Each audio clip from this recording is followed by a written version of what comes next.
اس وقت تک رپورٹڈ جو کیسز ہیں ہمارے ڈسٹرکٹ کشمور کے وہ 90 ہو گئے ہیں.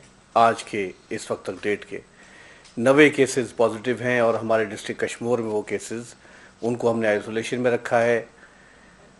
یہ چیز ہماری ڈسٹرکٹ کشمور میں جو میجورٹی ہے وہ ادھر ہماری ہندو کمیونٹی میں پھیلی ہے، اور وہ آپ کو پتہ ہے کہ ہندو کمیونٹی وہاں ٹریڈ میں، کاروبار میں کافی ایکٹیولی وہاں پہ کام کرتے ہیں، تو وہ اس چیز میں وہاں پہ کافی حد تک ان کو یہ چیز افیکٹ ہوئی ہے. اور کافی میجورٹی میں ہمارے جو ڈسٹرکٹ کشمور میں افیکٹ ہوئے ہیں وہ ہندو کمیونٹی ہے. اس میں ہمارا کندکوٹ تحصیل، ہماری تنگوانی تحصیل اور ہمارا کشمور، 3 تحصیلیں ہیں ڈسٹرکٹ کی. تینوں تحصیلوں میں میجورٹی ہندو کمیونٹی کی ہے، اس کے بعد ہمارے مسلمز ہیں.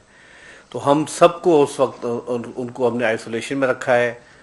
اور اس میں کافی جو ہے کچھ 3-4 کیسز جو ہیں جن سے سیریس نوعیت کے ہوئے، ان کی ڈیتھس بھی ہو گئی ہیں.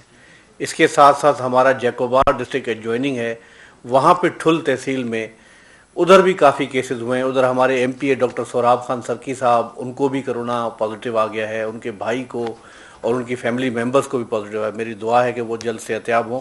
اور ڈاکٹر سوراب سر کی تھوڑا ایسٹمیٹک ہیں، تو ان کی تھوڑی سچویشن سیریس بھی ہے، تو آپ سب سے درخواست ہے کہ ان کے لیے بھی دعا کریں. ٹھل تالکے میں بہت زیادہ پھیلا ہوا ہے کرونا وائرس، اور وہاں پہ مجھے جو رپورٹ ہوا ہے ادھر بھی بہت زیادہ کیسز آئیڈینٹیفائی ہوئے ہیں.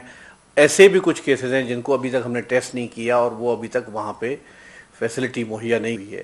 تو اب ہمیں انشاءاللہ ہم لوگ یہ کوشش کر رہے ہیں، ہم نے کٹس ہر ضلع میں پہنچائی ہوئی ہیں. سی ایم صاحب کی ڈائریکشنز پہ ہر ڈسٹرکٹ میں ٹیسٹنگ کٹس پہنچ گئی ہیں، اور ڈپٹی کمشنر ساروں کو یہی ہم نے کہا ہے کہ آپ جو بھی پیشنٹ جن کو سمٹمز آ رہے ہیں ان کو فوری طور پہ ٹیسٹ کریں.